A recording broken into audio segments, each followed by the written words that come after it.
गुरुर्ब्रह्मा गुरुर्विष्णू गुरुर्देवो महेश्वरः गुरुः साक्षात् परब्रह्म तस्मै श्री गुरवे नमः.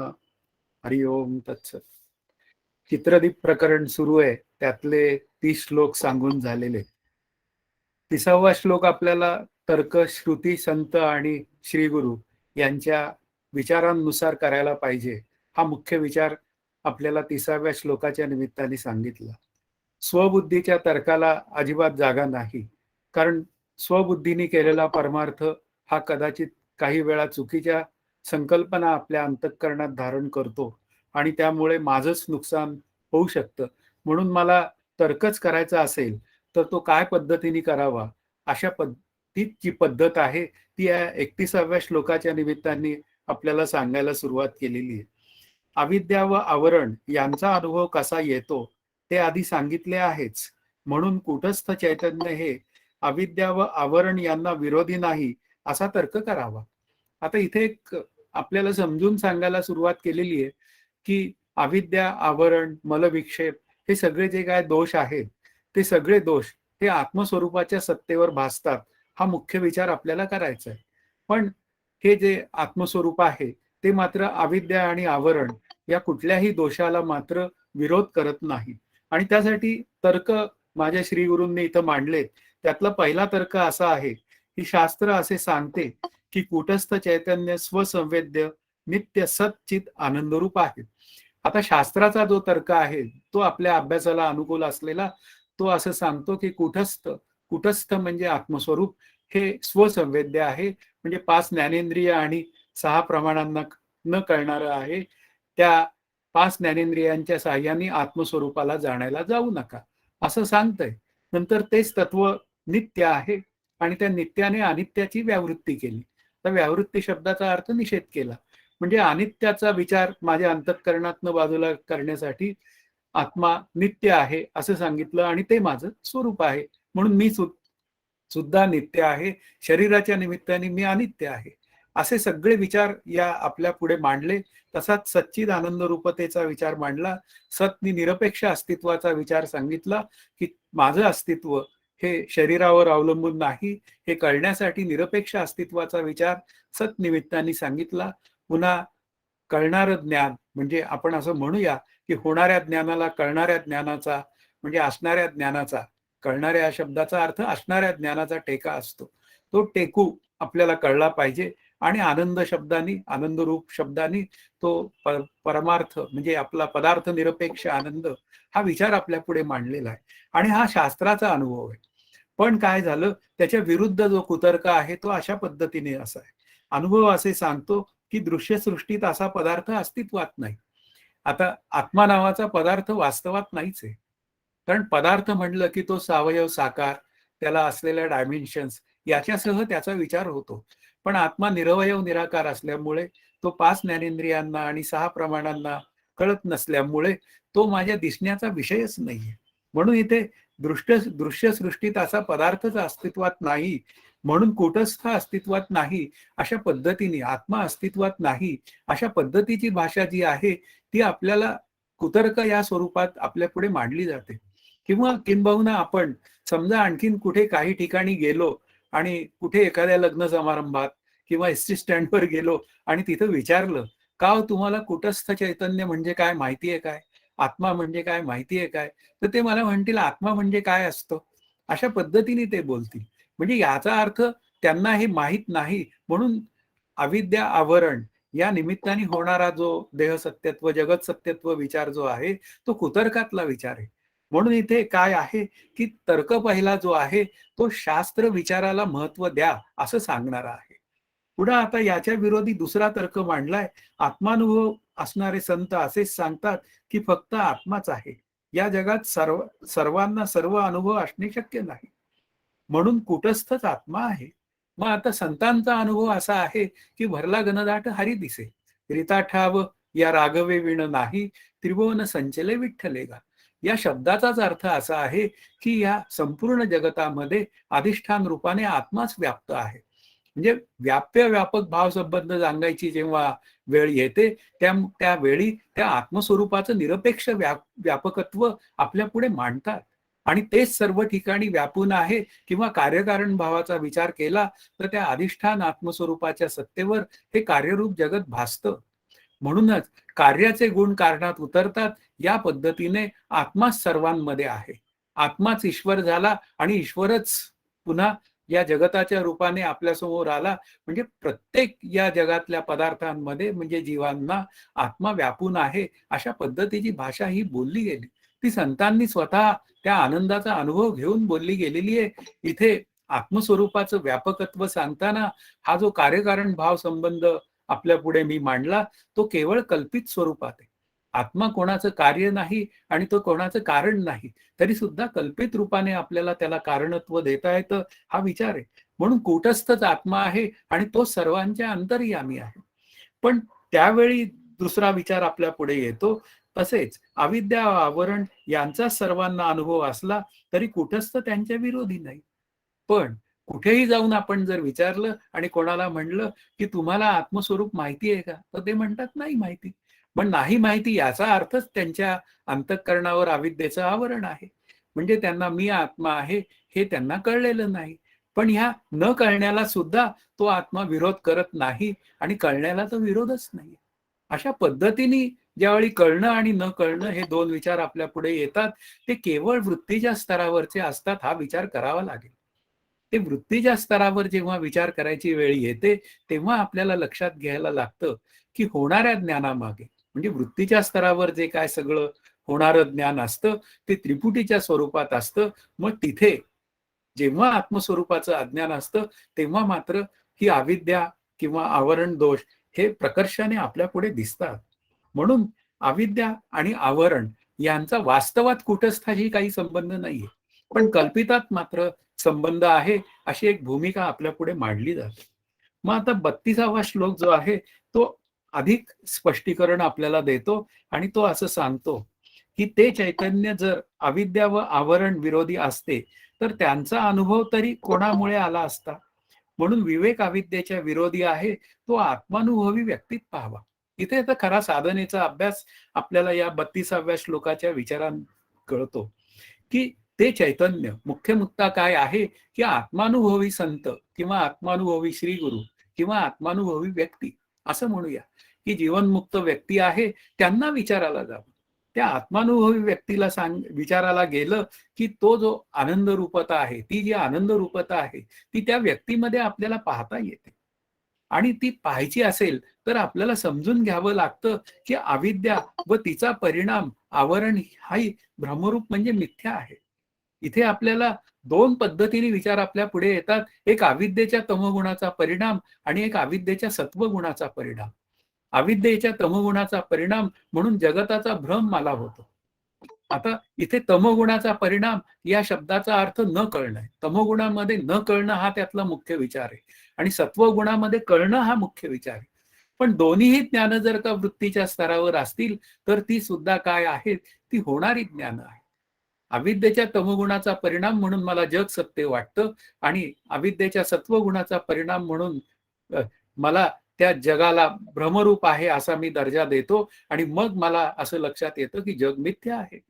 मग आणि अशा पद्धतीने मग अनुक्रमे अविद्येची निवृत्ती होते आणि मी आत्मा आहे असं वृत्तिस्थ चिदाभासाला त्या वृत्तीच्या स्तरावर ज्ञान होतं. जिथे ज्ञानरूपता आहे म्हणजे ज्ञान आहे, ज्ञानरूपतेचा वृत्तीच्या स्तरावर असलेला अनुभव आहे, तिथे त्याला अविद्येच्या सत्वगुणाचा परिणाम म्हणलंय. पण दोन्ही ठिकाणी अविद्या आहे, कारण दोन्ही ठिकाणी होणारी ज्ञान आहेत म्हणजे वेगळेपणाने होणारी ज्ञान आहे.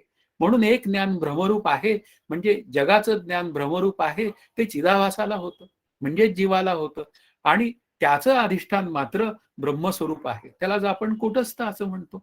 पण त्या कूटस्थाचा विचार जेव्हा करायची वेळ येते तेव्हा मात्र असं लक्षात येतं की त्या कूटस्थाला मी जाणून कसा घेऊ शकतो.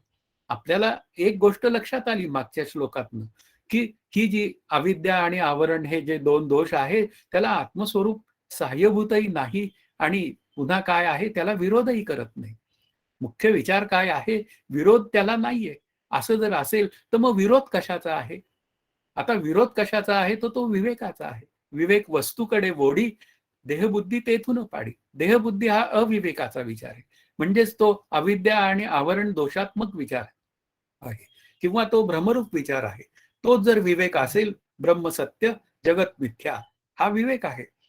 मग असा जर विवेक मी केला तर ते ब्रह्मस्वरूप मला कळून घेण्याची, म्हणजे जे माझं स्वरूप आहे ते मला कळून घेण्याची एक व्यवस्था तयार करता येते. म्हणून इथे विवेकाचे फळ ते सुख असं जेव्हा बोललं जातं, तेव्हा आपल्याला लक्षात घ्यायला पाहिजे की सुख शब्द हा सुखरूपतेचा विचार आहे, म्हणजे आत्मस्वरूपाचा विचार आहे. म्हणून ही सुखरूपता मला जर कळून घ्यायची असेल तर मला आत्मानात्म विवेक केला पाहिजे, आत्मा अनात्म विवेक केला पाहिजे. आणि त्या विवेकाने मी कोण आहे हे कळून जाण्याची व्यवस्था आहे. म्हणून इथे जे नको असलेलं जे ज्ञान आहे, म्हणजे अविद्यायुक्त ज्ञान जे आहे, अविवेकाचं जे ज्ञान आहे, ते जर मला दूर करायचं असेल तर मी आत्मा आहे या ज्ञानाने या अविवेकी ज्ञानाला दूर करावं लागतं. म्हणून इथे काय आहे, विवेक अविद्येच्या विरोधी आहे. त्या अविद्येच्या विरोधी या शब्दाचा अर्थ अनात्मज्ञान, म्हणजे आत्मस्वरूपाचं अज्ञान हे दूर करण्यासाठी मला विवेक करावा लागतो. आणि विवेकाने मग मी तो आनंद, मी तो आहे असा विचार पूर्ण करता येतो. पण हे कळून घेण्यासाठी मला संत श्री गुरु अशा आत्मानुभवी लोकांकडे, म्हणजे मंडळींकडे जावं लागतं. आणि तिथूनच खऱ्या अर्थाने विवेकाला सुरुवात करता येते. आता पुढचा जो विचार आहे 33वा श्लोक, तो विक्षेप शक्तीचं स्वरूप सांगणारा आहे. अविद्येने झाकलेल्या कुटस्थावर दोन देहांचा चैतन्याभास शिंपीवर आरोपित चांदीप्रमाणे असून त्यालाच विक्षेपाध्यास असं म्हणतात. आता विक्षेप शब्दाचे दोन अर्थ आहेत. विक्षेप शब्दाचा एक अर्थ आहे कार्य, आणि विक्षेप शब्दाचा एक अर्थ आहे चित्तातील चंचलता.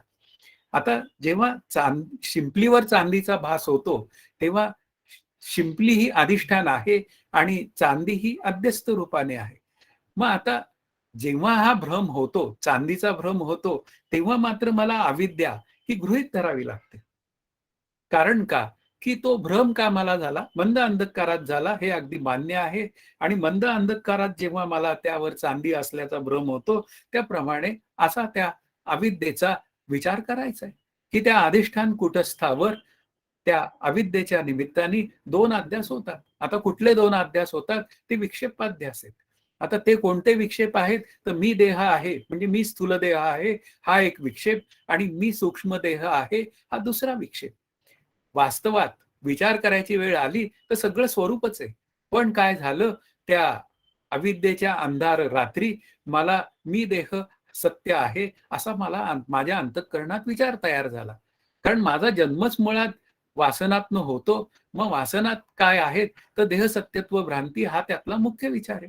म्हणून मी देह आणि सूक्ष्म देह, म्हणजे मी म्हणजे मन, मी म्हणजे बुद्धी, मी म्हणजे पुन्हा चित्त, आणि मी म्हणजे अहंकार. अशा पद्धतीने हे दोन अध्यास आपल्या पुढे येतात. म्हणून इथे दोन अध्यास हे होण्याचं कारण काय आहे, की मला माझं स्वरूप कळत नाही. जेव्हा मला माझं स्वरूप कळतं, तेव्हा या दोन अध्यासांची निवृत्ती होते. आणि त्यासाठीच तर मला साधन सांगितलंय. मी म्हणजे मन नाही, मी म्हणजे स्थूलदेह नाही. कारण स्थूलदेहाचा जेव्हा विचार आपल्या अंतःकरणात येतो, त्यावेळी स्थूलदेहाचं अस्तित्व हे आत्मस्वरूपावर ढकललं जातं. आणि मग स्थूलदेहाच्या अस्तित्वावरच माझं खरं अस्तित्व अवलंबून आहे, अशी एक अंतःकरणात वृत्ती तयार होते. आणि तो गेला की मी गेलो. वास्तवात मी आत्मरूपाने येतही नाही, म्हणून मी जातही नाही, हा विचार मागे पडतो. म्हणून कूटस्थाच्या अज्ञानात, म्हणजे आत्मस्वरूपाच्या अज्ञानात हे दोन विक्षेप आपल्या पुढे येतात. आणि या दोन विक्षेपांचा निचरा, म्हणजे आपल्याला या दोन विक्षेप रूपाने भासणाऱ्या भ्रमांची निवृत्ती आपल्या आपल्या अंतःकरणातनं करावी लागतेच. त्यालाच आपण म्हणतो देह सत्यत्व भ्रांतीतनं मला दूर व्हावं लागतं, किंवा पुन्हा जगत सत्यत्व भ्रांतीतनं मला दूर व्हावं लागतं. आणि त्या भ्रांतीतनं दूर व्हायचंय, त्या भ्रांतींचा बाध करायचा आहे. आणि जोपर्यंत विक्षेपाध्यास शांत होत नाही, तोपर्यंत मला माझ्या आनंदाकडे जाण्याची व्यवस्था नाही. म्हणून विक्षेप घालवण्यासाठी मला परोक्ष ज्ञानाची गरज आहे. परोक्ष ज्ञानातनं अपरोक्ष ज्ञान होतं, अपरोक्ष ज्ञानाने शोकनाश होतो, आणि शोकनाशातनं आनंदावाप्ती. आभासाच्या 7 अवस्था ज्या सांगितलेल्या आहेत, आभासाच्या या शब्दाचा अर्थ चिदाभासाच्या, त्या 7 अवस्थांमध्ये शेवटची आनंदावाप्ती आहे. आणि आनंदावाप्तीमध्ये मी कुटस्थ आत्मा आहे हा विचार पक्का आहे. पुन्हा आता जो 34वा श्लोक आहे तो दृष्टांत व द्राष्टांताचं साम्य सांगतो. कारण दृष्टांत आणि द्राष्टांत याचा विचार करताना दृष्टांत हा नेहमी एकदेशी असतो हा विचार पक्का ठेवावा. दृष्टांताची फार चिरफाड करू नये. तो सिद्धांत मला लक्षात आला की माझं काम झालेलं आहे. म्हणून ज्याप्रमाणे शिंपलीमध्ये असलेला खरेपणा व ही म्हणजे इदम हा अंश चांदीमध्ये दिसतो, त्याप्रमाणे कुटस्थातील मीपणा व सत्यत्व विक्षेपास दिसतात. आता कसा तो दृष्टांत आणि द्राष्टांत जोडायचा हा त्यातला भाग आहे. तर शिंपलीमध्ये असलेला खरेपणा, आता शिंपलीमध्ये असलेला खरेपणा तो चांदी रूपाने माझ्या पुढे येतो आणि ती चांदी खरी वाटते आणि मग मी ती चांदी घेण्यासाठी जवळ जातो आणि त्यावेळी मला लक्षात येतं की ही शिंपली आहे.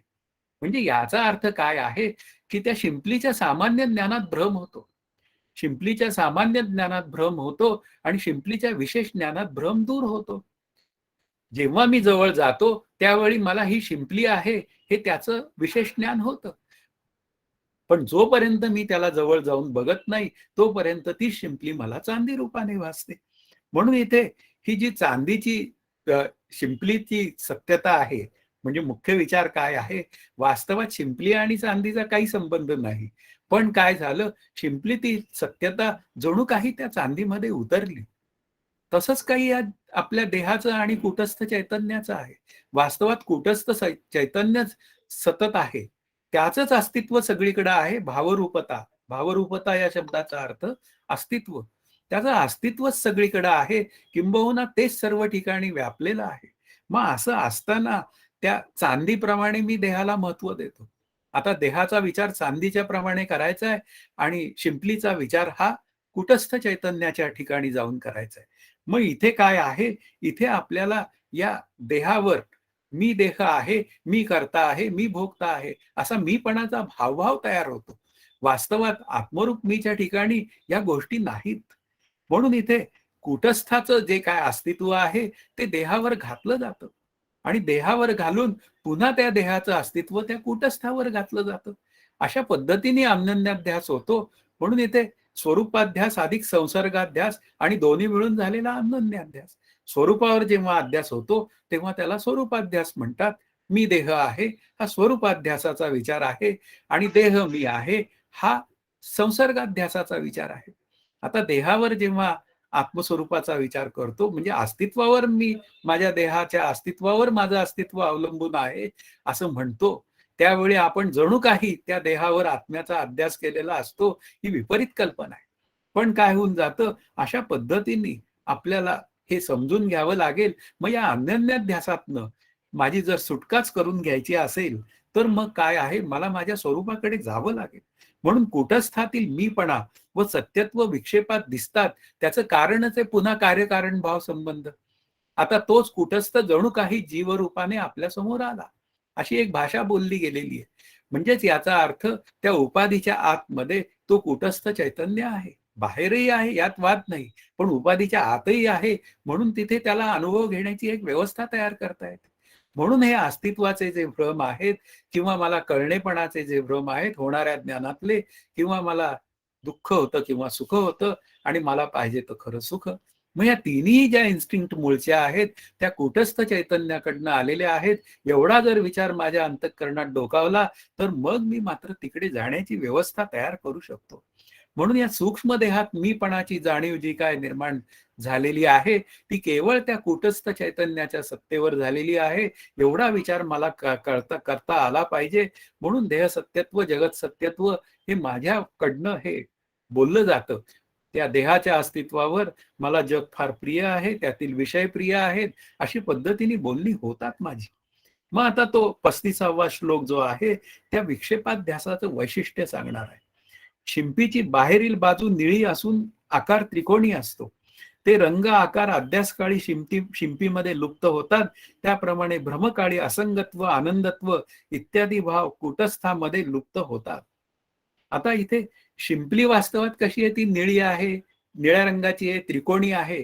पण हे भाव लुप्त होतात आणि हे भाव लुप्त होऊन मला त्याच्यावर चांदीचा भ्रम होतो. आता असे रंग, त्याचा आकार हे सगळं बाजूला पडतं आणि त्यात चांदीचा भ्रम होतो. याचा अर्थच काय झाला, मूळ स्वरूप काय झालं, जणू काही झाकलं गेलं. यालाच अध्यास किंवा विवर्ताची भाषा बोलतात ना, ती अशीच असते, की मूळ स्वरूपामध्ये बदल न होता विपरीत रूपाने म्हणजे अन्यथा रूपाने भासणे, याला अध्यास किंवा विवर्त म्हणतात. मूळ स्वरूप काय आहे? शिंपली. आणि त्याच्यामध्ये काहीच बदल झाला नाही, पण मंद अंधकारात मात्र ती मला चांदी वाटायला लागली. किंवा चकाकताना सूर्याचा प्रकाश त्याच्यावर पडला आणि मला ती चांदी वाटायला लागली. असं दोन्ही बाजूला तो विचार आहे. म्हणजे इथे काय झालं, शिंपलीचं जे अस्तित्व आहे ते जणू काही लुप्त झालं. वास्तवात लुप्त झालेलं नाही. अध्यासामध्ये काय होऊन जातं, अधिष्ठान नावाचं जे तत्व आहे ते जणू काही लुप्त होतं आणि मग तो विवर्त रूपाने भासणारा जो अध्यस्त पदार्थ आहे तो सत्य वाटायला लागतो. आणि मग त्याचप्रमाणे पुन्हा या शरीराचा आणि त्या कुटस्थ चैतन्याचा विचार करताना आपली भाषा अशीच होऊन जाते, की वास्तवात मी आनंदरूप आहे, मी असंग आहे. असंगोयम पुरुषाः ही श्रुती आहे. तो पुरुष असंग आहे, तो मी आहे. मग असा असंग असताना सुद्धा मला माझ्या देहाचा संग लागतो. आणि संत मात्र सांगतायत, न करी रे संग, राही रे निश्चळ, लागो नेदी मळ ममतेचा. आता मला अहम आणि ममता ही माझ्या अंतःकरणात निर्माण होते. वास्तवात मी असंग आत्मा आहे. पण ती शरीराच्या निमित्ताने होते. म्हणजेच काय झालं, की या पुरुषाचा म्हणजे असंग कुटस्थाचा आणि या पुन्हा काय आहे शरीराचा एक कल्पित संबंध तयार झाला. आणि कल्पित संबंध तयार झाला तो शास्त्रदृष्टीने आणि माझ्या बाजूनी मात्र तो तादात्म्य संबंध असतो. आणि तादात्म्य संबंधामुळे मी शरीराचे धर्म आत्मस्वरूपावर घालतो आणि मग कुटस्थ आणि असंगत्व हे माझ्या बाजूनी लुप्त होऊन जातं. म्हणून इथे काय आहे, असंगत्व आणि आनंदत्व. आता आनंदत्व म्हणजे मी खरा आनंदाचा ठेवा आहे. पण असं असताना सुद्धा मी त्यावेळी त्या जीवदृष्टीने मी कधी सुखी होतो आणि मी कधी दुःखी होतो. मग असे सुखाचे आणि दुःखाचे अनुभव घेण्याचं कारणच काय आहे? पुन्हा याला अविद्या आणि आवरण हे दोन दोष कारणीभूत आहे. आत्मस्वरूपाचं अज्ञान हेच त्याचं कारण आहे. म्हणून हे सगळं जे काय घडतं म्हणजे वास्तवात जे आहे ते मला न कळणं, हे जे काय घडणं जे आहे ते केवळ भ्रमामुळे आहे.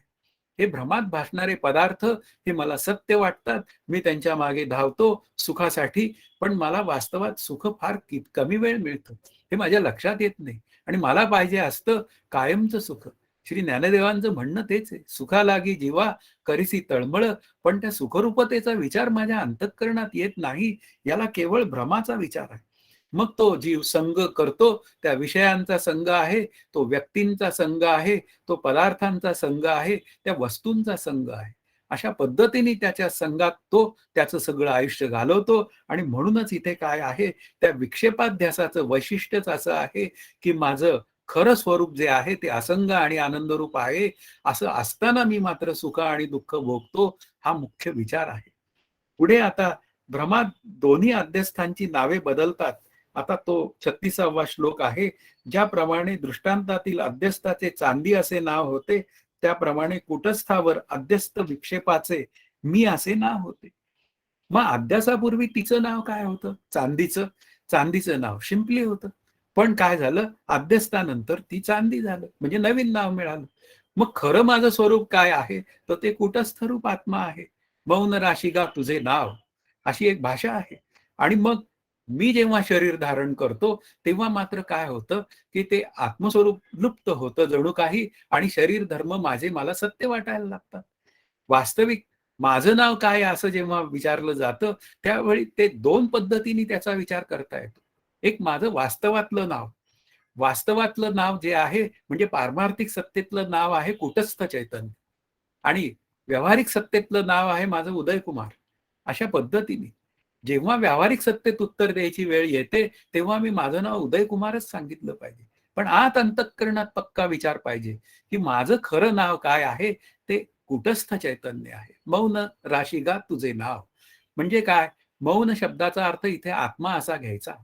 आणि आत्मा हे माझं नाव आहे, पण काय होऊन जातं त्या मिथ्या ज्ञानाला सत्यत्व दिलं जातं आणि त्या सत्यत्व ज्ञानाला इतकी सहजता येते, की उदयकुमार नाव हे माझं नाव आहे, म्हणजे ते माझं अस्तित्व आहे, अशी माझी एक भूमिका तयार होते. वास्तवात ही भ्रमरूप भूमिका आहे आणि ती भूमिका मांडणारं माझं मन आहे, माझी बुद्धी आहे, माझा अहंकार आहे. अशा पद्धतीने बोलतं. काही जणांना जर आपण विचारलं, आपलं नाव काय? तर ते म्हणतात, "या देहाला उदयकुमार असे म्हणतात." म्हणजे याचा अर्थ अभिमान इतका पक्का होऊन जातो. पण काय आहे, हा अभिमानाचा जो विचार आहे तो मीपणाचा विचार आहे. म्हणून इथे काय आहे, इथे 2 पद्धतीने बोललं जातं. एक सामान्य मी आणि एक विशेष मी. सामान्य रूपाने माझं नाव उदयकुमार आहे हे बोलणं सोपं आहे. त्याच्यामध्ये काही अडचण नाहीये. त्याच्यामध्ये जर माझ्या अंतःकरणात कुठे ओरखडा उमटलेला नसेल, नाव सांगताना काही विशेषत्व दाखवण्याची मला गरज भासली नसेल, तर ते सामान्यत्वाने बोललेला विचार आहे.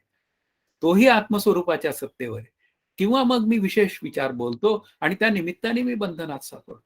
म्हणून इथे काय आहे, अध्यासामध्ये त्या बंधाला कारणीभूत ठरणारा कोणता विचार असेल, तो मीपणाचा विशेषत्वाने असलेला विचार. आणि तो मीपणाचा विशेषत्वाने असलेला विचार बंधनास कारणीभूत असेल, तर मला माझा तो मीपणा हा माझ्या अंतःकरणातनं घालवावा लागतो. आणि म्हणूनच समर्थ म्हणतात, मीपण जाणोनी त्यागावे. कुठले मीपण? ते विशेष मीपण जे माझ्या अंतःकरणात सतत आहे.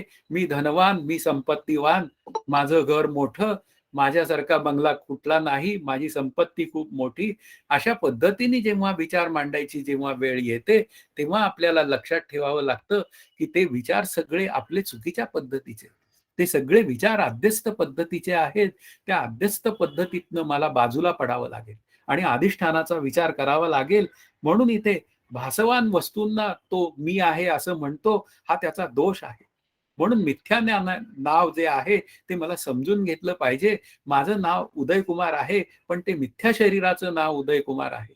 जेव्हा त्याला सत्यत्व येतं, तेव्हा मात्र त्याला त्रास किंवा त्याला सुख किंवा दुःख ही गोष्ट भोगावीच लागते. आता 37व्या श्लोकाचा विचार आहे, डोळ्याने वस्तू पाहिली तरच भ्रम होतो असं नाही. आता असं नाही या शब्दाचा अर्थ पुढचा विचार असा सांगतो, ज्याप्रमाणे आपण स्वतः हे असा इदमचा अंश पाहणारा ही चांदी आहे असे निश्चित समजतो, त्याप्रमाणे आपणच आपल्याला पाहणारा मी असे मानतो. आता इदम किंवा हा ही हे अशा पद्धतीने जेव्हा बोलायची जेव्हा वेळ येते, त्यावेळी आपण काय करतो, त्या चांदीचा आणि या शिंपलीचा दृष्टांत आहे. ती शिंपलीवर भासणारी चांदी ही सुद्धा आपण ही चांदी किंवा हा चांदीचा भ्रम अशा पद्धतीने बोलतो किंवा ही शिंपली नंतर ही अधिष्ठान रूप असलेली शिंपली अशा पद्धतीने हा ही हेच्या स्वरूपात बोलतो. जीव त्या चेतन जीव त्या शिंपलीला पाहतो. शिंपलीचा दृष्टांत तसा मर्यादित दृष्टांत आहे. पण ते पाहणं जे आहे त्यावेळी लक्षात घ्या, की शिंपलीला पाहिल्यानंतर, शिंपलीला जाणून घेतल्यानंतर त्याला आनंद होतो.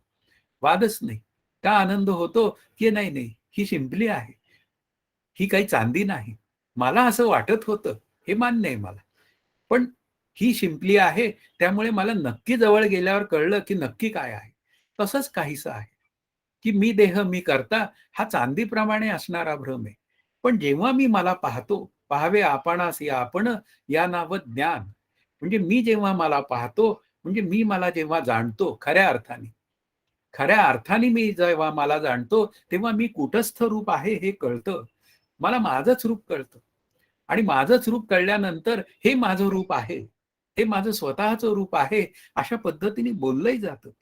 आणि ते बोललं गेल्यानंतर पुन्हा काय होऊन जातं, त्या बोलल्यानंतर ते जे काय कळालेलं ज्ञान आहे, त्याला काही काळानंतर सहजता येते. आणि मग हे माझं स्वरूप आहे हे बोलणंही निघून जातं. म्हणून इथे काय आहे, की असं बोलणं निघून गेल्यावरही मुख्य मुद्दा काय आहे, इथे सामान्य विचार आणि विशेष विचार हा विचार आपल्या पुढे करायचा आहे. म्हणून इथे काय आहे, की माझं जे खरं स्वरूप आहे, ते कुटस्थ रूप असलेलं स्वरूप आहे आणि ते निर्विशेष आहे. पण जेव्हा चिदाभासासह माझं स्वरूप पुढे येतं, तेव्हा ते काही विशेष घेऊन येतं. ते शरीराचे विशेष घेऊन येतं, ते मनाचे विशेष घेऊन येतं. पण ठीक आहे. पण त्या मनाने विचार केला, की मी कोण आहे आणि मी आत्मा आहे हे त्याला कळलं, तरी सुद्धा त्याचा देह राहतोच ना. मग देह राहिला तरी सुद्धा तिथे मीची भाषा राहते ना. मग मीची भाषा राहते, जेव्हा ती ज्ञान होऊन मीची भाषा राहते, तेव्हा ती सामान्य भाषा असते. म्हणजे ती बाधितानुवृत्तीने असलेली बोलणी असतात. त्यामध्ये मीचा विशेष भाव अंतःकरणात नसतो. पण जेव्हा मात्र मीचा विशेष भाव अंतःकरणात असतो, तेव्हा देह सापेक्षतेने येणारी सत्यत्वता स्वीकारावी लागते. म्हणून इथे देहरूप मी आणि आत्मरूप मी कळल्यानंतरची भाषा जेव्हा सामान्य होते, तेव्हा मात्र अहम आणि पुन्हा आणखीन काय स्वयं हे पुढे जे विचार येणार आहेत ते विचार आपल्याला लक्षात घेता येतात. मग आपल्याला समजून काय घ्यायचं आहे की हे स्वयं आणि अहम शब्द तसे पाहायला गेले तर दोन्ही एकाच अर्थाचे आहेत. पण ते अहम आणि स्वयं हे दोन पद्धतीने त्याचा विचार करावा लागतो. स्वयं मध्ये सुद्धा कुटस्थाचा विचार आहे, तसा अहम मध्ये सुद्धा आहे. पण अहमचा विचार हा देहाशी जोडला गेलेला आहे, कुटस्थाचा विचार स्वयंशी जोडला गेलेला आहे. असं हे बोललं जातं. आपल्याला काय आहे की बोलण्यातली सापेक्षता कळली पाहिजे. बोलण्यातली सापेक्षता कळली तर मी माझ्या आनंदाकडे सहजच निघून जाण्याची व्यवस्था करू शकतो. म्हणून आपल्याला दृष्टांतावरनं द्राष्टांत समजून घ्यायचा असतो. मग आता त्याचं उत्तर द्यायचं. मग तो असा फरक का करावा स्वयं आणि अहमचा? त्याचं उत्तर इथे दिलेलं आहे. त्याचं उत्तर असं सांगतायत, हा 38वा श्लोक आहे. ज्याप्रमाणे इदमने व्यक्त होणारी प्रत्यक्षता व चांदी वेगळे आहेत, त्याप्रमाणे स्वत्व व अहंता वेगळे आहेत हे लक्षात घ्यावे. कारण दोन्हीकडे सामान्य विशेष कळतात. म्हणून इथे काय आहे, इदमनं होणारी प्रत्यक्षता व चांदी हे वेगळे आहेत. आता इदमने जी काय प्रत्यक्षता झाली, एक चांदीची प्रत्यक्षता आहे आणि एक पुन्हा त्या शिंपलीची प्रत्यक्षता आहे.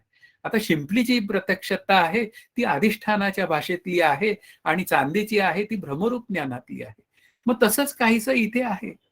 मग जेव्हा विचार करायचा वेळ या देहाच्या आणि आत्मस्वरूपाच्या बाबतीत येते, तेव्हा मात्र काय आहे, त्याप्रमाणे कुटस्थ चिदाभास या विक्षेपाध्यासात स्वयं हे सामान्य व अहम हे विशेष रूप आहे.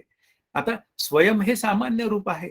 आता सामान्य रूप आहे याचा अर्थ ते कुटस्थाच्या बाजूने बोलला गेलेला विचार आहे आणि कुटस्थ हे सर्व जगाला व्यापून आहे.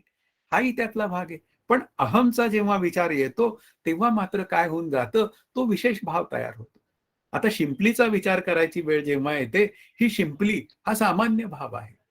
आता काय झाला, त्यानंतर ती ही चांदी, त्याच्यावर होणारा जो भ्रम आहे, ही चांदी हा त्याचा विशेष भाव आहे. म्हणून इथे विशेष भाव जो आहे, तो आपल्याला कळला. मग आता विशेष भाव जर मला कळला, तर मग त्या विशेष भावातनं माझी मुक्तता झाली पाहिजे. आता मी करता मी भोगता अशा पद्धतीने होणारा जो माझ्या अंतःकरणातला भाव आहे, तो विशेष भाव आहे आणि तो माझं जीवन मर्यादित करतो. तो मला स्वतःला मर्यादित करतो. वास्तवात मी सामान्य आहे. म्हणजे सत्सामान्य आहे. मी सर्व ठिकाणी व्यापून आहे. आता कूटस्थ ते मी कूटस्थ किंवा त्याला आलेली सहजता. आता हे कूटस्थ काय आहे, ते सर्वांचं अधिष्ठान आहे, ही एक सामान्य भाषा झाली. पण काय झालं, त्याचं मी कुटस्थ आहे हे एक भान झालं, ते वृत्तीच्या स्तरावर भान झालं, ती विशेष भाव झाला आणि त्यातूनही ती पुन्हा त्या सहजता आली, त्या व्यापक कुटस्थाला तो कुटस्थ ब्रह्मरूप आहे. आता हा त्यातला सहज भाव झाला. म्हणून इथे स्वयं आणि अहम या ज्या दोन गोष्टी आहेत, त्या केवळ आपण देहाला धरून किंवा उपाधीच्या सापेक्षतेने केलेला विचार आहे. म्हणून देहाला धरून जेव्हा मी स्वयंचा विचार करतो, तेव्हा तो भ्रमरूप विचार असतो आणि तोच जर का मी स्वरूपाला धरून केला, तर तोच पुन्हा काय असतो, तो विशेष विचार असतो. अशा पद्धतीने ते स्वयं आणि अहमचे विचार हे वेगवेगळेपणाने त्याचे विचार सापेक्षतेने केले जातात. आता ह्याचं स्पष्टीकरण मात्र देतायत ते 39वा श्लोक असं सांगतोय, देवदत्ताने स्वतः जावे, तू स्वतः पावे, मी स्वतः जाऊ किंवा पाहू शकत नाही, या रीतीने लोक स्वतः शब्द वापरतात. स्वतः शब्द देवदत्त, तू व मी या तिन्हीच सामान्य आहे. आता मीपणाच्या निमित्ताने तूपणा आहे. आता मी स्वतः असं शब्द मी जेव्हा बोलतो, तेव्हा लक्षात घ्यावं, की मी या शब्दातनं त्या स्वतःचा विचार मांडलेला आहे आणि तिकडे तू स्वतः अशा पद्धतीने तो म्हणतो. आता तो मला मी तू म्हणतो, मी त्याला तू म्हणतो. म्हणजे दोघंही एक स्वतःला मीच समजत असतात किंवा तू समजत असतात. अशा पद्धतीने बोललं जातं. पण हे सगळं बोलणं जे आहे, ते शरीर नावाच्या उपाधीला धरून धरून आहे. म्हणून मी आणि तू अशा शब्दांचा इथे जो काय या 39व्या श्लोकात जे काय सामान्य रूपाने केला गेलेला व्यवहार आहे, तो सगळा व्यवहार जो आहे, तो शरीराला सापेक्षता म्हणजे शरीर या उपाधीला धरून केलेला आहे. पुढचा जो 40वा श्लोक जो आहे, हेच अधिक स्पष्ट करताय.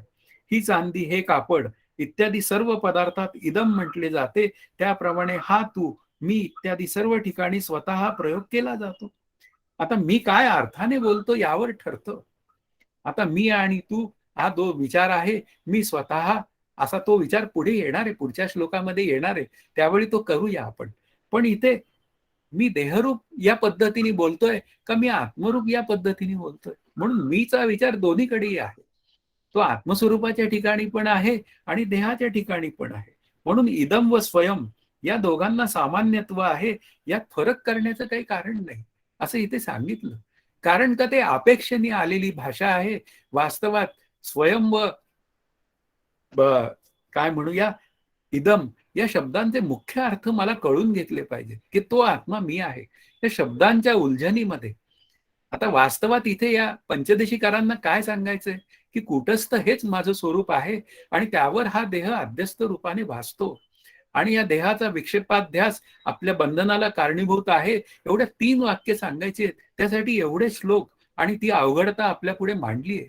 पण यातून मला हे मी कोण आहे हे कळलं की माझं काम झालेलं आहे. परमार्थ हा नेहमी सोपा करायचा असतो. या अवघड भाषा ज्या असतात ना, या प्रक्रिया ग्रंथात असतात. संतांच्या भाषा असतात त्या सोप्या असतात. त्या संतांच्या भाषा म्हणजे ज्ञानेश्वरीची भाषा, समर्थांची भाषा, नाथ महाराजांची, तुकाराम महाराजांची. त्यांची भाषा सोपी आहे. ते आपल्याला प्रक्रिया आतमध्ये सांगत असतात. पण काय असतं, ही एक प्रक्रिया आहे आणि इथे आता हे पंचदशीकारांचं म्हणणं आहे की अध्यस्त अधिष्ठानाची भाषा मला तुला समजून सांगायची. ते मला म्हणतायत. पण ते सांगताना मात्र मी तुला थोडी अवघड करून सांगणार आहे आणि मग नंतर कळल्यावर लक्षात येईल की तुला काय लक्षात ठेवायचं. म्हणून अध्यस्त अधिष्ठानाची भाषा ही आपल्याला समजून मुख्यपणाने सांगायची आहे, हाच त्यातला विचार आहे. सामान्य रूप स्वयं म्हणजे कुटस्थ. आता असा एक निर्णय इथं झालेला आहे आणि त्या संदर्भात आता पूर्व पक्ष आणि शंका आणि त्याचं उत्तर हा विषय येणार आहे. आणि तो या 41व्या श्लोकाचा विचार आहे. तो असं सांगतो, पूर्व पक्ष असं म्हणतो, अहम पासून स्वत्व भिन्न असले तरी त्यामुळे कुटस्थाच्या सिद्धीला त्याचा काय उपयोग? आता अहम आणि पुन्हा काय आहे स्वत्व. आता अहम शब्द जो आहे तो देहाशी निगडित आहे आणि स्वत्व जो आहे तो स्वरूपाशी आहे, म्हणजे आत्मस्वरूपाची आहे. आणि ते भिन्न असले तरी कुटस्थाला त्याचा काय उपयोग? म्हणजे कुटस्थाच्या सिद्धीला काय उपयोग? तर सिद्धांत पक्ष असं म्हणतोय, स्वयं शब्दाचा अर्थ कुटस्थ हाच आहे असा मला त्याचा उपयोग झाला. कारण शेवटी मला शोधायचंय काय? तो कुटस्थ मी आहे आणि तो कुटस्थ मी आहे असं जर मला कळून घ्यायचं असेल तर त्या देहापासून त्याला वेगळा करावा लागेल. जोपर्यंत मी वेगळा करत नाही तोपर्यंत मला काय आहे, मला माझ्या आनंदाचा विचार कळणार नाही. मग हाच उपयोग आहे मला. मी त्याला वेगळं केलं आणि वेगळं केल्यामुळे जे आहे ते मला कळलं. कारण जे भ्रमरूप ज्ञान असतं ते निवृत्त होतं आणि जे खरोखरीच जे ज्ञान असतं म्हणजे ऐकत ज्ञानाचे लक्षण ज्ञान म्हणजे आत्मज्ञान, मग ते निवृत्त कधी होतच नाही. म्हणून आता त्यावर पुन्हा पूर्व पक्षाने शंका घेतली. अहंता आणि स्वत्व या 2 गोष्टी भिन्न आहेत असे जरी सिद्ध झाले तरी त्यामुळे कुटस्थ आहे व त्यावर जीवाचा भ्रम होतो हे नक्की कसे कळू शकेल? केवळ वेगळेपणा सिद्ध होऊन काहीच उपयोग नाही. आता इथे वेगळेपणा आम्हाला सिद्धच करायचा नाहीये. मुख्य विचार काय आहे, आम्हाला त्या कुटस्थाला म्हणजे आत्मस्वरूपाला जणू काही या देहाच्या भ्रांतीतनं बाजूला करायचं आहे. म्हणून इथे काय आहे, जीवाचा भ्रम काय आहे, मी देह, मी करता, मी भोगता, हा जीवाचा भ्रम आहे. आणि त्या भ्रमातनं सुटका करून घेण्यासाठी आम्ही तो कुटस्थ मी आहे ही भूमिका मांडतो. शास्त्र आमचं असं सांगतंय. हा भ्रमरूप विचार आहे, मी देह, मी करता आणि मी कुटस्थ, हा योग्य विचार आहे. हा शास्त्रानुरूप विचार आहे. आम्हाला सिद्ध तेच करायचंय की जे आहे तेच सिद्ध करायचंय. वेगळेपणा सिद्ध करायचा नसून अधिष्ठान कुटस्थ आत्मा आहे, तो मी आहे हे सिद्ध करायचंय. म्हणून उत्तर इथं दिलं गेलेलं आहे. या दोन्हीतील एक सामान्य आहे व एक विशेष गुण आहे. सामान्य स्वयं हे कुटस्थ व चिदाभास या दोन्हीतही असते. आता सामान्य स्वयं जो आहे तो काय आहे, तो कुटस्थ रूप मीचा विचार आहे. आणि पुन्हा काय आहे, पुन्हा त्या चिदाभासामध्येही ते कुटस्थ आहेच ना. चिदाभासामध्ये याचा अर्थ जीवाच्या व्याख्येमध्ये बुद्धी अधिक आत्मा अधिक बुद्धीत पडलेला आत्म्याचं प्रतिबिंब ते आत्मस्वरूप कुटस्थ रूपाने त्या जीवामध्येही आहे. पण लक्षात घ्या की ते कुटस्थाचं जे शुद्ध स्वरूप आहे ते अधिष्ठान रूप आहे आणि ते मला कळलं पाहिजे. म्हणजे त्या बुद्धीने निर्णय करायला पाहिजे की मी कोण आहे आणि मी कोण आहे तर मी कोण ऐसा आहे तर धरू पाहता देहातीत. मग देहातीत असलेला मी जो आत्मा आहे तो कूटस्थ रूप चैतन्य आत्मरूप मी आहे हे जर मला कळून घ्यायचं असेल तर त्याला देहबुद्धीतनं मला बाजूला करावं लागेल. ज्ञानदेवांचं तेच म्हणणं आहे. देहबुद्धी ते आत्मबुद्धी करावी आणि ती आत्मबुद्धी करावी याचा अर्थ देहबुद्धीतनं कूटस्थाला वेगळं करावं.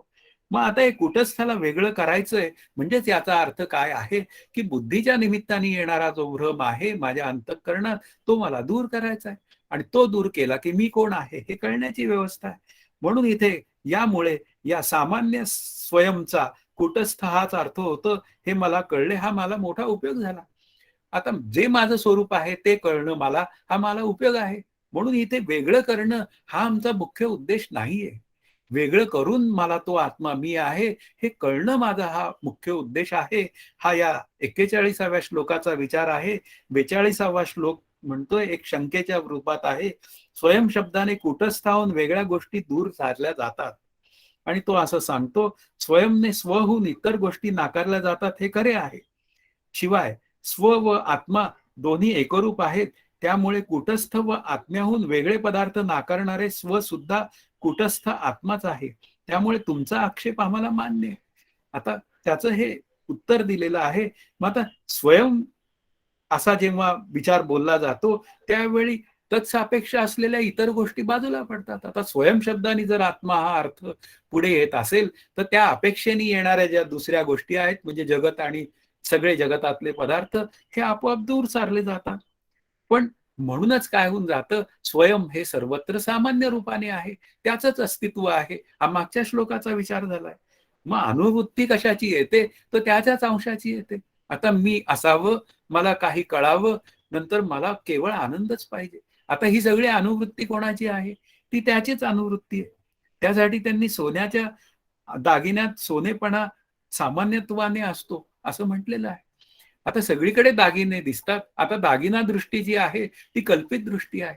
जेव्हा त्या कल्पिताला सत्यत्व येतं त्यामुळे काय होऊन जातो दागिना मिरवला जातो आणि तो मिरवला आणि त्यानंतर एखाद्याने कौतुक केलं तर बरं वाटतं. पण त्यातलं सोनं महत्वाचं आहे. सोनाराची दृष्टी सोन्याची आहे. जेव्हा दागिना मोडायला जातो किंवा घ्यायला जातो तेव्हा तो सोनार काय म्हणतो हे 18 कॅरेटचं सोनं हे 20चं आहे, हे 24चं आहे. दागिना 24 कॅरेटचा घडवलेला असल्यामुळे त्याची किंमत 50,000 रुपये. म्हणजे ही भाषा कशावर ठरली तर सोन्याच्या रूपावर ठरली. म्हणजे सोनं काय आहे त्या दागिन्यांमध्ये अनुस्यूत आहे, त्याचीच अनुभूती आहे सतत. तशीच या प्रत्येक पदार्थांमध्ये त्या स्वरूपाचीच अनुभूती आहे आणि स्वरूपाची अनुभूती आहे आणि ते स्वरूप मी आहे म्हणजे माझीच अनुभूती आहे. पाहायला गेलं तर मीच सर्वांमध्ये आहे. पण काय होऊन जातं मी सर्वांमध्ये आहे मला कळतच नाही. त्यामुळे मी दुसऱ्यांचा द्वेष मोह मत्सर करतो. वास्तवात मी सर्वांमध्ये असेल तर मी दुसऱ्यांचा द्वेष तरी का करावा? हे सगळे विचार माझ्या अंतःकरणात पक्के होऊन जातात आणि मग कोण्याही जीवाचा न घोडो मत्सर हे माझं मलाच चांगलं पटतं. शेवटी साधन काय आहे ते माझं मला पटलं पाहिजे आणि माझं मला पटलं तर ते केलं जातं व्यवस्थितपणे. अदरवाईज काय होऊन जातं ते साधनाभास होतो. आपल्याला साधन काय आहे कळून पटवून केलं पाहिजे. जोपर्यंत मी माझ्या अंतःकरणाला पटवून साधन करत नाही तोपर्यंत खऱ्या अर्थाने मी कोण आहे हे कळण्याची व्यवस्था तयार होत नाही. म्हणून इथे काय आहे त्या वेगळ्या करायच्यात. आपल्याला गोष्टी वेगळ्या करायच्यात त्या वरच्या श्लोकाचा विचार आहे. त्या देहापासून आत्मस्वरूपाला वेगळं करायचंय आणि वेगळं केल्यानंतर जे काय उरतं ना ते स्वरूप म्हणजे ते सामान्य स्वरूप असं ते आत्माच आहे आणि म्हणून आम्ही काय केला तुमचा आक्षेप स्वीकारतो. आम्हाला तुमचं काही म्हणण्याची अडचण नाहीये हे लक्षात घेतलेलं आहे. म्हणून इथे अनुवृत्ती शब्दाचा अर्थ एकामागून पुढे एकामागून एक पुढे येणारी जी काय वृत्ती आहे ती अनुवृत्ती म्हणतात. आता ती बाधितानुवृत्ती असली पाहिजे म्हणजे ती आनंदरूप आत्मस्वरूपाला गवसणी घालून त्या आत्मस्वरूपाचा मी आत्मा आहे, मी कुटस्थ रूप आत्मा आहे अशी अंतःकरण वृत्ती तयार होऊन तो विचार पुढे यावा हा त्यातला महत्वाचा भाग आहे. पुढे 43वा श्लोक आता शिवाय सांगतो. पण त्याच्या आधीचा विचार जो आहे तो सोन्याच्या दागिन्याचा विचार तो मला आता इथे लक्षात आला की ती 65तली ओवी आहे. सोने सोनेपणा उणे न येताची झाले लेणे. त्या सोन्यामध्ये कुठलाही कमीपणा न येता लेणं झालं. तसंच त्या ब्रह्मस्वरूपात किंवा आत्मस्वरूपात कुठलाही उणेपणा न येता हे जगत झालं तयार. मग ज्याप्रमाणे त्या दागिन्यांमध्ये सोनेपणा हा सहजच आहे तसाच त्या जगतामध्ये या ब्रह्मस्वरूपाचा अंशांशी भाव.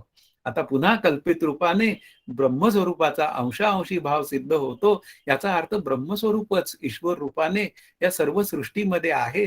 सोन्यासारखंच सोन्यासारखंच ते सगळीकडे आहे. मग ते कूटस्थ रूप सोनं पाहायला मी शिकलं पाहिजे. पण काय झालं, ती आमची दृष्टी सोनाराची पाहिजे. आमची दृष्टी असते ती भंगारवाल्याची. भंगारवाल्याची म्हणजे लक्षात आलं असेल की ते विटा, नंतर काय म्हणूया, लोखंडाच्या वस्तू किंवा तुटलेला टीव्ही ही घेणाऱ्याची दृष्टी असते. आमची दृष्टी ही देहसत्यत्व जगत सत्यत्वाची असते, ती सोनेपणाची नाही. म्हणून अधिष्ठानाची नजर मला कमवावी लागते. हा त्यातला 65तला खरा विचार आहे. 43व्या श्लोकाचा विचार असं सांगतो, स्वयं व आत्मा हे समानार्थी पर्यायी शब्द आहेत. त्यामुळे व्यवहारात त्यांचा एका वेळी वापर होत नाही. म्हणून स्वत्व व आत्मत्व हे दोन्ही शब्द इतरांचे निवारण करतात. आता पाणी, घट, जल, मडके वगैरे हे सगळे इतर पर्यायी शब्द आहेत. पण एका वेळी आपण एकच शब्द वापरला जातो. मग आता पाणी शब्द वापरला तर मग काय आहे, इथे स्वयं शब्द असाच आहे की स्वयं शब्द हा आत्मवाचक आहे. पण बोलताना काय आहे, आत्मा स्वतः असं आपण बोलत नाही. कारण काय आहे, आत्मस्वरूपाला शरीर नाही. आत्मस्वरूपाला शरीर असतं तर आपण म्हणतो ना, मी स्वतः जाऊन तिथे पाहिले. आता मी स्वतः जाऊन तिथे पाहिले याचा अर्थ शरीर नावाच्या उपाधीसह मी तिथे गेलो आणि मी स्वतः जाऊन तिथे त्याचा अनुभव घेतला. म्हणजे डोळ्यांनी पाहिलं, अशा पद्धतीने मी बोलतो. म्हणून इथे उपाधीच्या निमित्ताने बोलताना मी स्वतः असा शब्द बोलला गेला. पण लक्षात घ्या, मी स्वतः असा जेव्हा विचार बोलायची वेळ येते, त्यावेळी मी नावाचा शब्द देहाला धरून असतो आणि स्वतः शब्द हा आत्मस्वरूपाला असतो. कारण जेव्हा मी देह आहे असं जेव्हा बोलतो, तेव्हा मात्र तिथे मी दोन मी सिद्ध होत असतात. एक आत्मरूप मी आणि एक देहरूप मी. मी स्वतः जाऊन तिथे पाहिले असं जेव्हा बोलतो, तेव्हा त्या शरीराचा विचार केलेला आहे. पण वास्तवात तो त्या शरीराचा विचार जेव्हा बोलला गेलेला असतो, तेव्हा त्याला अधिष्ठान रूपाने असलेला जो स्वत्वाचा विचार आहे, तो कोणाचा आहे? तो जो कुटस्थ रूप चैतन्याचा आहे, हा विचार आपल्याला कळायला पाहिजे. म्हणून इथे काय आहे, मी शब्द चिदाभास सुचवतो आणि स्वतः शब्द मात्र आत्म्याचा वाचक आहे. म्हणजे प्रत्येक वेळी लक्षात ठेवा, माझं अंग ठणकतंय असं जेव्हा मी बोलतो, तेव्हा माझं अंग म्हणजे ते शरीराविषयी बोललेलं असतं, पण त्याला अधिष्ठान मात्र ब्रह्मस्वरूपाचं आहे, म्हणजे आत्मस्वरूपाचं आहे.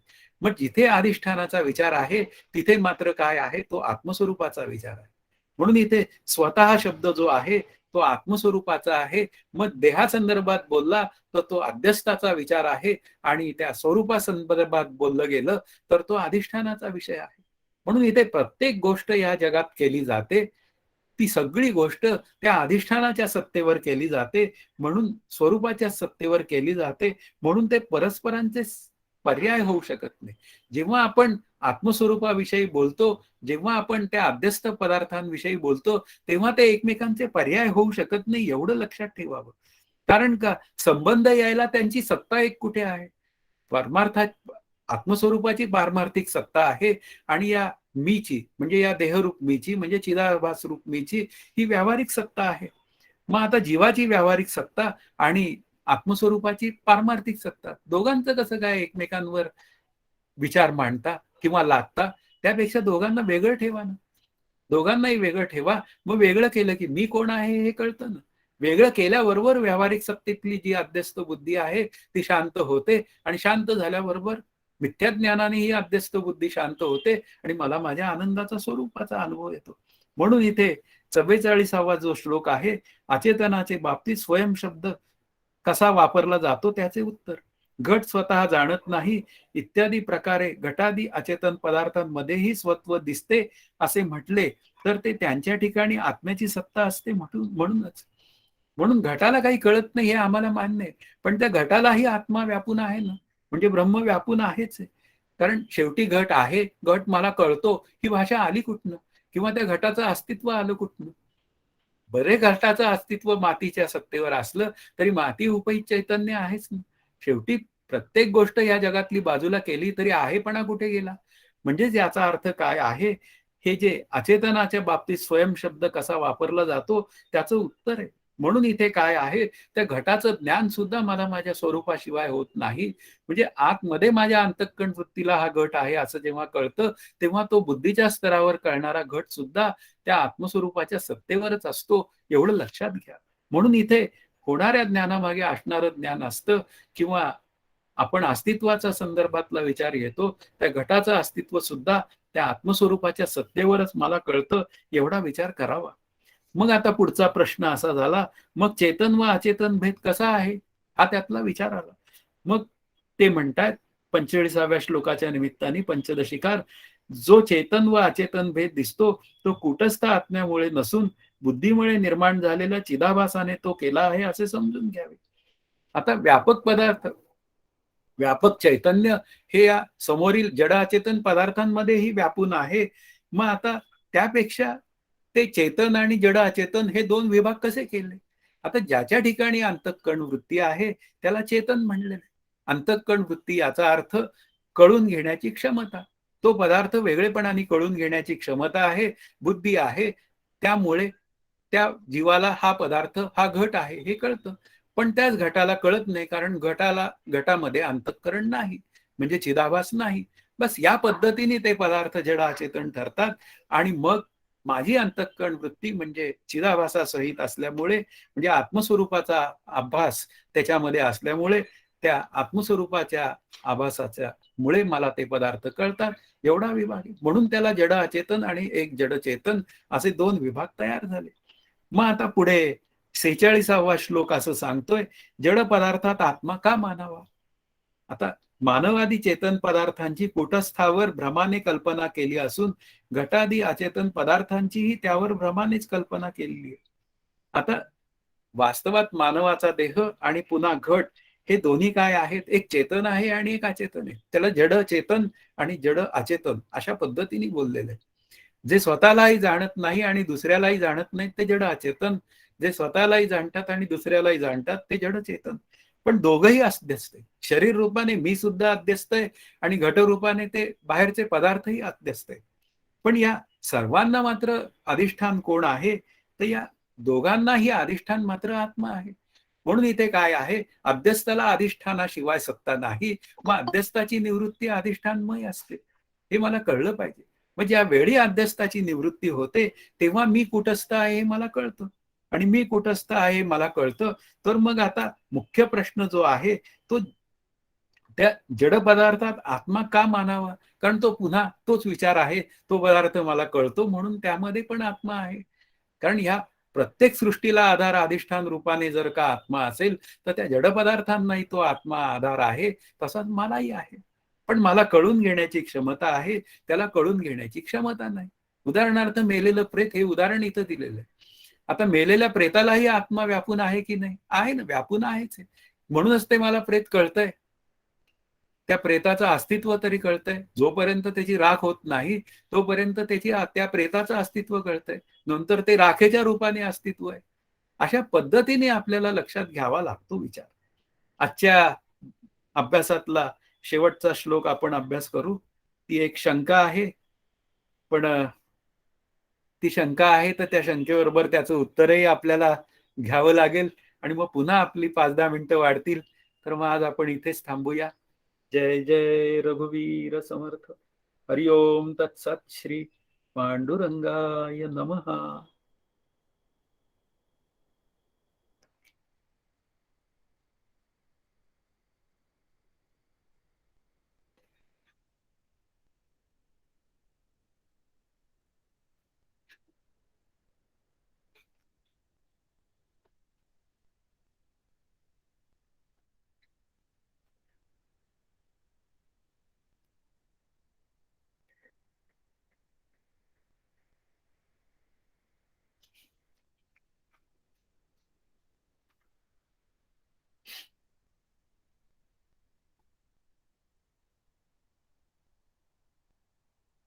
काय शंका आहेत काय?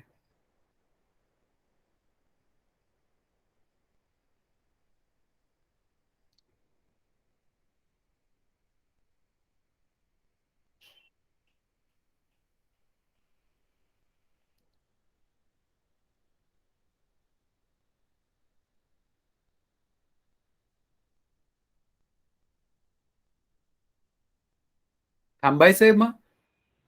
थांबूयात ना. चालेल. थांबूयात मग. चालेल. दादा, एक नवीन साधकांसाठी सूचना होती हा.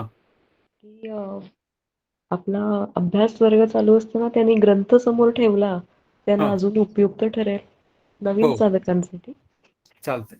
प्रत्येक श्लोकाचा त्यांना अर्थ समोर असेल.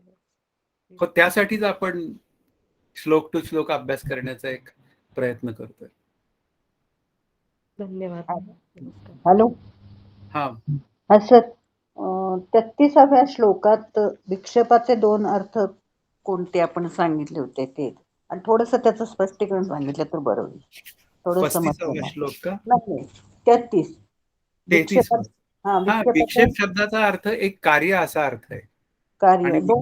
हा, आता जगत हे कार्य आहे, हा, म्हणून जगत हा विक्षेप आहे. बर. आणि त्या विक्षेपाला जेव्हा सत्यत्व दिलं जातं तेव्हा मात्र चित्तातील चंचलता वाढते. म्हणून विक्षेप शब्दाचा एक अर्थ चित्तातील चंचलता असा सुद्धा घेतलाय. अच्छा. हा हा, चंचलता. हा, चित्तातील चंचलता, असे 2 अर्थ आहेत. थोडस सांगाल का त्याच्याविषयी? थोडं कन्फ्युजन झालं. काय शंका आहे त्यात तुम्हाला ते सांगा.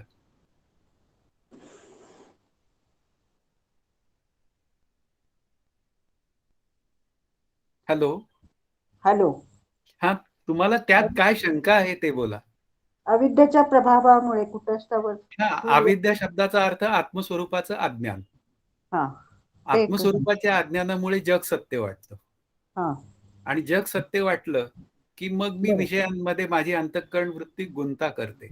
आणि गुंतली अंतःकरण वृत्ती की मग ते विषय मला मिळावेत असं वाटतं. मग मिळाले की सुख वाटतं, नाही मिळाले की दुःख वाटतं. दुःख. हा हा. आता हाच विक्षेप. अच्छा. हा हा हा. वास्तवात मी सुखरूप आहे. आता बरोबर. मी सुखरूप असताना मी त्या विषयांकडे भीक मागायला जातो आनंदासाठी. हाच एक विक्षेप आहे पाहायला गेलं तर. अशा पद्धतीने माझी अंतःकरण वृत्ती चंचल होते. मग आणि ते मग नाहीसे करायचे आहेत आपण. माझ्या अंतःकरणातली चंचल वृत्ती ही शांत करण्यासाठी मग काही काळ मला ध्यानाभ्यास केला पाहिजे. ध्यानाने अंतःकरण वृत्ती शांत होते आणि त्या शांत झालेल्या अंतःकरण वृत्तीत आत्मानात्म विचार केला पाहिजे. हा, तो विचार केला की खऱ्या अर्थाने अविद्या निवृत्त होते. ध्यानाने होणार नाही, पण ती ध्यानवृत्ती जी आहे, शांत अंतःकरण वृत्ती, ती मला आत्मानात्म विचार करायला मात्र जास्त युजफुल ठरेल. हा म्हणजे जे त्यातला 4 विवेक आहेत त्याच्यातला आत्मानात्म विवेक हा करून एक आत्म आपण हा केला पाहिजे. आत्माच तो सत्य असून ते माझं स्वरूप आहे आणि उर्वरित जगत अनात्म आहे, म्हणून त्याच्याविषयी मी आसक्ती धरणार नाही, असे ते विवेक आहे. अच्छा. बरोबर. समजलं. धन्यवाद.